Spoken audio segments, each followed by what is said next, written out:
करीब 3 दशकों से दो देश आर्मेनिया और अजरबैजान के बीच संघर्ष चल रहा है।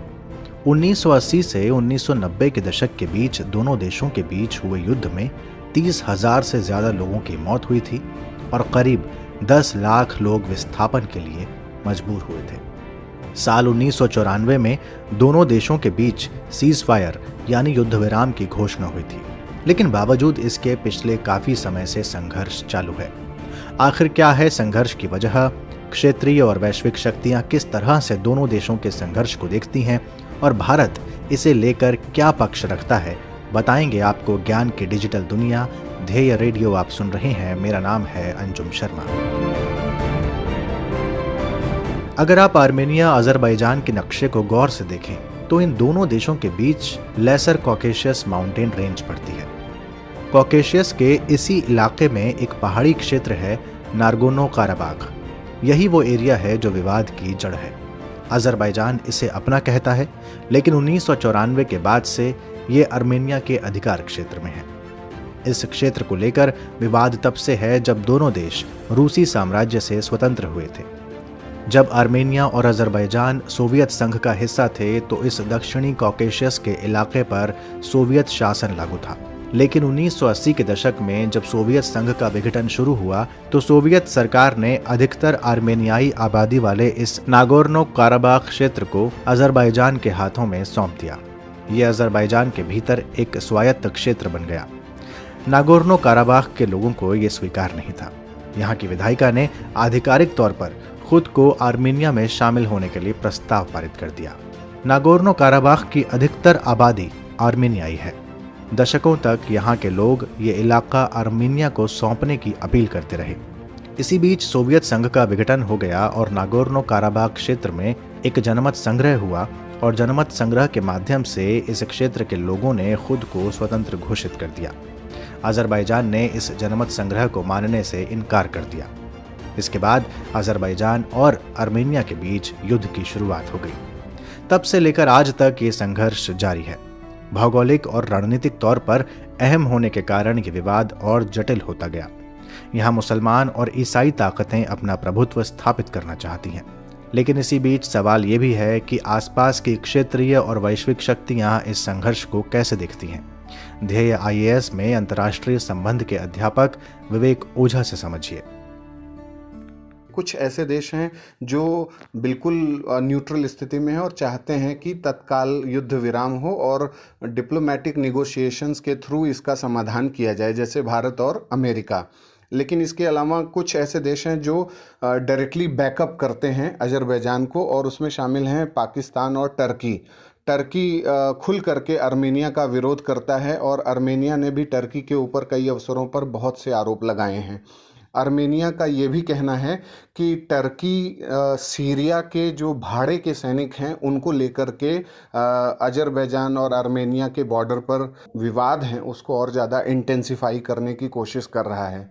वहीं हम रूस की बात करें तो रूस जो है आर्मेनिया का सपोर्टर रहा है, लेकिन इसके साथ साथ कई अवसरों पर यह देखा गया है कि अजरबैजान और आर्मेनिया से उसने डिप्लोमेटिकली अपने अच्छे रिलेशंस बना करके रखे हैं।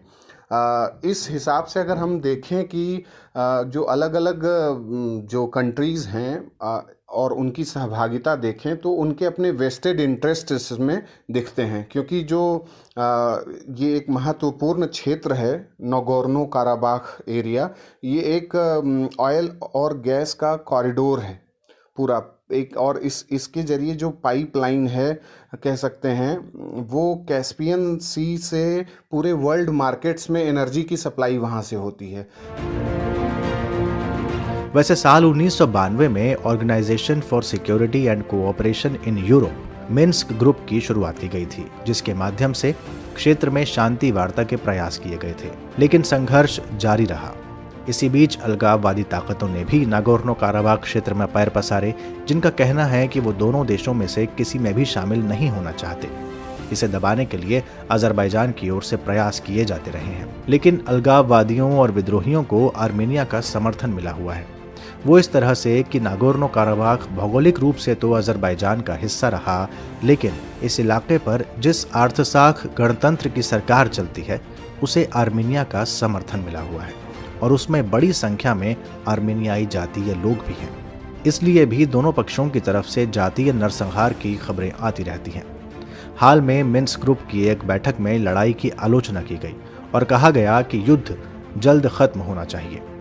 लेकिन अजरबैजान को सपोर्ट कर रहे तुर्की के राष्ट्रपति रेचप तैयप अर्दवान का कहना है कि युद्ध विराम तभी संभव है जब आर्मीनिया अजरबैजान के इलाके पर अपना कब्जा खत्म करे। लेकिन जब दुनिया के तमाम बड़े देश इस संघर्ष की आलोचना या समर्थन कर रहे हैं, तब भारत का इसे लेकर क्या पक्ष है? विवेक ओझा कहते हैं कि इसे ऊर्जा सुरक्षा, कश्मीर मुद्दा और गुटनिरपेक्षता जैसे सिद्धांतों के आलोक में देखना जरूरी है। सबसे पहली बात यह है कि जो international north south trade corridor, जो एक एनर्जी पाइपलाइन है, जो कि मुंबई के नहावा शेवा से शुरू होकर के सेंट पीटर्सबर्ग रशिया तक जाता है, और उसके बीच में जो अजरबैजान यानी जो बाकू है उस एरिया से होकर के गुजरता है ये पाइपलाइन, और बाकू को दुनिया का ऑयल कैपिटल कहा जाता है। तो इस हिसाब से अजरबैजान में कोई टेंशन ना हो, आर्मेनिया में कोई टेंशन ना हो, ये भारत के लिए ज़रूरी है एनर्जी सिक्योरिटी के हिसाब से।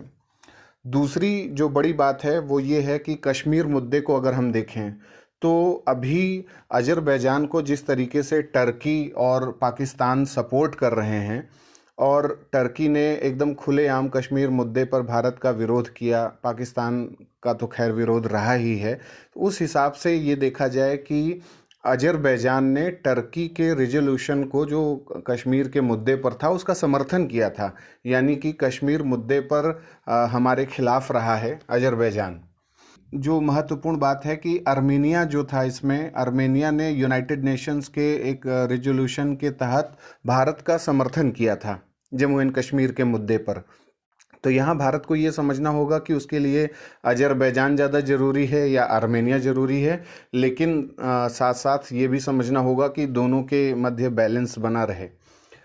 इसके अलावा जो तीसरी इम्पॉर्टेंट बात यह है कि गुट निरपेक्ष आंदोलन का जो भारत प्रणेता रहा है, तो भारत ने राइट टू सेल्फ डिटर्मिनेशन की बात हमेशा करी है।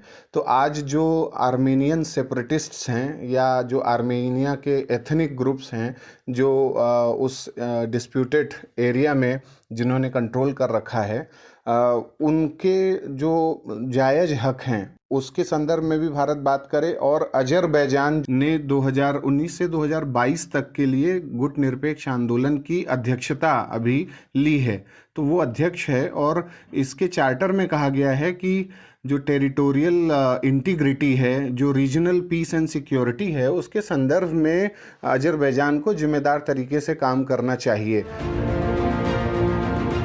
अजरबैजान में बड़ी संख्या में तुर्क मूल के लोग रहते हैं, और ऐसे में नाटो के सदस्य देश तुर्की ने साल 1991 में एक स्वतंत्र देश के रूप में अजरबैजान के अस्तित्व को स्वीकार किया था। वहीं आर्मेनिया के साथ तुर्की के कोई आधिकारिक संबंध नहीं है। आर्मेनिया में ईसाई धर्म मानने वाले बहुसंख्यक हैं। 1993 में जब आर्मेनिया और अजरबैजान के बीच सीमा विवाद बढ़ा, तो अजरबैजान का समर्थन करते हुए तुर्की ने आर्मेनिया के साथ सटी अपनी सीमा को बंद कर दिया था। अगर आप भौगोलिक रूप से अजरबैजान को देखें तो इसकी सीमा आर्मेनिया, जॉर्जिया, रूस, ईरान और तुर्की से लगती है। तुर्की से इसलिए कि इसका एक भाग नख्चिवां अजरबैजान के तहत एक स्वायत्त गणतंत्र है जो तुर्की और आर्मेनिया के बीच में है। साथ ही अजरबैजान का तटीय भाग कैस्पियन सागर से लगता है। इसी तरह आर्मेनिया के उत्तर में जॉर्जिया, पश्चिम तथा दक्षिण पश्चिम में तुर्की और पूर्व में अजरबैजान देश है। अब आपके लिए दो आसान से सवाल।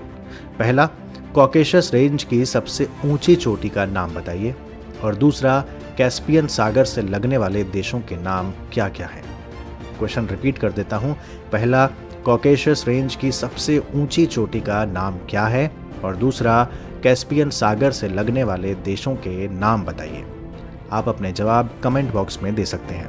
इसके अलावा जब समय मिले तो Minsk group MINSK Minsk group के बारे में सर्च करके ज़रूर पढ़िएगा।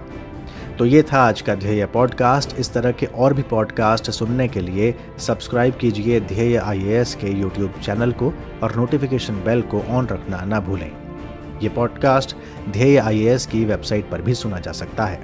अगली प्रस्तुति के साथ जल्द हाजिर होंगे। तब तक के लिए नमस्कार।